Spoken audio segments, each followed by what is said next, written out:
Real estate education series में आप सभी का हार्दिक स्वागत है। इस सीरीज करने का उद्देश्य मेरे जितने भी सेलर हैं, बायर हैं, मेरे यूट्यूब परिवार के साथी हैं और बहुत लोग हैं जो रियल एस्टेट में कंसल्टेंट हैं और बहुत से लोग इसको as a career real estate consultant का व्यापार करना चाहते हैं। तो जो लोग स्टार्ट करना चाहते हैं या कर रहे हैं उनके लिए सीरीज बहुत काम की रहेगी। आने वाले टाइम में रेरा इसका एग्जाम लिया करेगा और उसमें एग्जाम में क्लियर करने पर ही आपको आगे का रियल एस्टेट लाइसेंस आपको क्लियर हो पाएगा। और बहुत से स्टेट में ऐसा हो भी रहा है, जैसे महाराष्ट्र वगैरह में रियल एस्टेट में रेरा के लाइसेंस के लिए एज ए कंसल्टेंट आप अप्लाई करते हैं तो आपको वहाँ पे एग्जाम देना होता है और ऐसे और शहरों में आपको होने वाला है। और यदि आप सेलर हैं या बायर हैं, प्रॉपर्टी खरीदना चाहते हैं, बेचना चाहते हैं, तो ये बेसिक नॉलेज है जो कि आपको होनी चाहिए, जिससे कि आपका जो डिसीजन है आपका स्मार्ट डिसीजन बन सकता है। और प्रॉपर्टी के बहुत सारे नॉर्मल टर्म्स होते हैं जिनको आप समझ नहीं पाते और एक बहुत बड़ा डिसीजन होता है जिसको आपको लेने में बहुत अच्छी हेल्प मिल सकती है। तो यदि आप कंसल्टेंट हैं, नहीं है, या सेलर है या बायर है, तो आपके लिए सीरीज बहुत काम की है। अपने परिवार में सबसे शेयर करें। मैं रियल एस्टेट का सब कुछ बताने वाला हूं जो एक कंसल्टेंट को, एक सेलर को, बायर को नॉलेज होनी चाहिए इस सीरीज के माध्यम से। तो आज मैं आपको टॉपिक कवर करने वाला हूं basic knowledge of home loan. Banking of BRICS का रिपोर्ट से पता चलता है कि 79% जितने भी परचेज प्रॉपर्टी करना चाहते हैं वो होम लोन पे डिपेंडेंट होते हैं। इसी की वजह से होम लोन की इंपॉर्टेंस बहुत ज्यादा बढ़ जाती है। होम लोन क्या होता है? होम लोन एक ऐसा फंड होता है जो कि बैंक देता है और उस व्यक्ति को देता है जो प्रॉपर्टी खरीदना चाहता है, परचेज करना चाह रहा है। तो जो फंड देता है उस फंड को होम लोन कहते हैं और उस होम लोन को चुकाने के लिए जो रीपेमेंट करता है कस्टमर और जितना एक्स्ट्रा मनी देता है उसको अपन इंटरेस्ट बोलते हैं। और कस्टमर और बैंकिंग के बीच में जो एग्रीमेंट होता है और ये जो सुविधा बनाई गई है, इसी की वजह से एक कस्टमर पूरा पेमेंट दिए बगैर अपना कुछ डाउन पेमेंट 10 से 20% का डाउन पेमेंट देकर के अपनी प्रॉपर्टी को प्लान कर सकता है, जिससे कि वह आने वाले टाइम में रेजिडेंस पर्पज से या इन्वेस्टमेंट पर्पज से वह यूज में लेता है। होम लोन के समय आप जो सबसे पहला वर्ड आप सुनते हैं वो सुनते हैं लोन टेन्योर। कि लोन टेन्योर क्या होता है? तो कोई भी प्रॉपर्टी जब परचेज करते हैं तो 5 वर्ष से लेकर के 30 वर्ष मैक्सिमम आपका लोन टेन्योर बन सकता है। जितना कम टेन्योर होगा उतना आपका कम पैसा इंटरेस्ट में जाएगा, जितना ज्यादा आपका टेन्योर होगा उतना ज्यादा पैसा इंटरेस्ट में जाएगा, लेकिन आपकी जो ईएमआई है वो आपकी छोटी होती जाएगी इसके अंदर। इसमें आपको कोशिश करनी है कि आप जितनी ईएमआई मैक्सिमम भर सकते हैं उसके हिसाब से अपना टेन्योर सेट करें। और इसमें एक सुविधा होती है कि आप अपना समय से पहले भी आप पेमेंट को जमा करा सकते हैं, जिससे आपको दोनों ऑप्शन मिलेंगे, या तो अपना टेन्योर छोटा कर लो या फिर अपनी ईएमआई को छोटा कर सकते हो। यह एक बहुत बड़ा बेनिफिट है रियल एस्टेट के अंदर, होम लोन के अंदर फ्लेक्सी पेमेंट का, जिसकी वजह से आपका अपना इन्वेस्टमेंट है और स्मार्ट इन्वेस्टमेंट बन जाता है। होम लोन के दौरान दूसरी जो आप चीज सुनते हैं वो आप सुनते हैं इंटरेस्ट रेट। इंटरेस्ट रेट क्या होती है?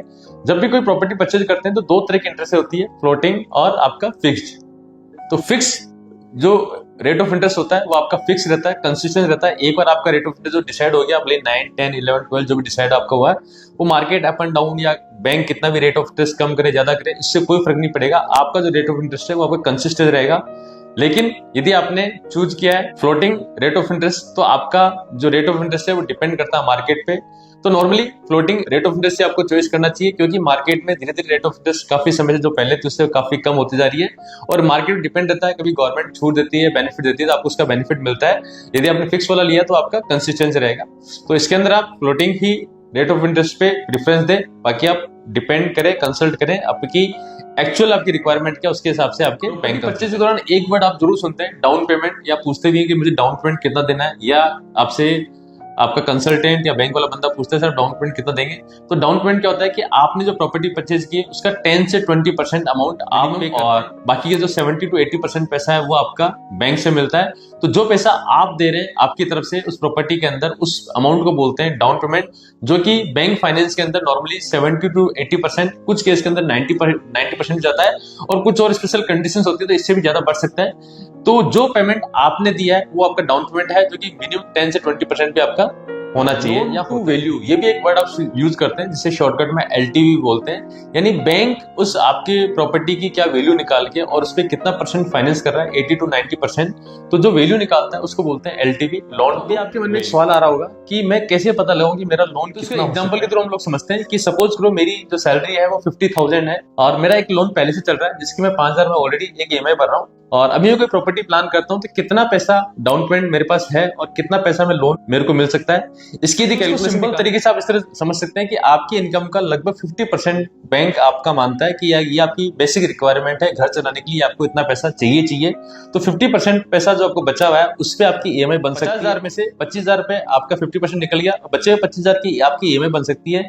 और उस 25,000 में से आपकी 5,000 की ईएमआई आपकी ऑलरेडी एक ईएमआई जा रही है, तो वो भी इसमें से लैप्स हो जाएगी। बचा हुआ 20,000, तो 20,000 की आप अब मंथली आप ईएमआई पे कर सकते हैं इजीली। तो अब 20,000 के हिसाब से depend on age, depend on आपका रेट ऑफ इंटरेस्ट क्या आ रहा है, इस पे बहुत सारी बातें डिपेंड करती है। तो यदि आपकी एज के हिसाब से मान लो 20 साल के लिए यदि लोन हो, लमसम हम लोग मानते हैं कि 1,000 से 1,100 रुपए किस्त आती है 1 लाख के पीछे, तो मोटा मोटा 20-22 लाख का आपका लोन हो सकता है। और आपके पास डाउन पेमेंट कितना है उसके हिसाब से आप निकाल सकते हो कि मेरा बजट कितना है, मुझे कितने की प्रॉपर्टी मार्केट में। तो आने वाली वीडियो में हम लोग जानेंगे कि रियल एस्टेट में मेजरिंग क्या होती है, कैसे सेल या परचेज करने के बाद आपको जो टैक्स बेनिफिट लेना है तो टैक्स बेनिफिट कितना मिलता है, आपके लोन के हिसाब से टैक्स बेनिफिट कितना मिलेगा या कितनी छूट मुझे मिल सकती है, ये सब बातें हम लोग टॉपिक में क्या होता है, गवर्नमेंट लीगल अथॉरिटीज क्या क्या होती है, कौन कौन सी वेबसाइट से है, मैं अपना प्रोजेक्ट है उसको रेरा पे कहाँ चेक करूं, मैं जिस कंसल्टेंट से बात कर रहा हूँ उस एजेंट को मैं रेरा की साइट पे कहाँ। सारे टॉपिक हम लोग आने वाली वीडियोस में कवर करने वाले हैं। बने रहिए मेरे साथ, अपनी रियल एस्टेट इनसाइट को बढ़ाएं।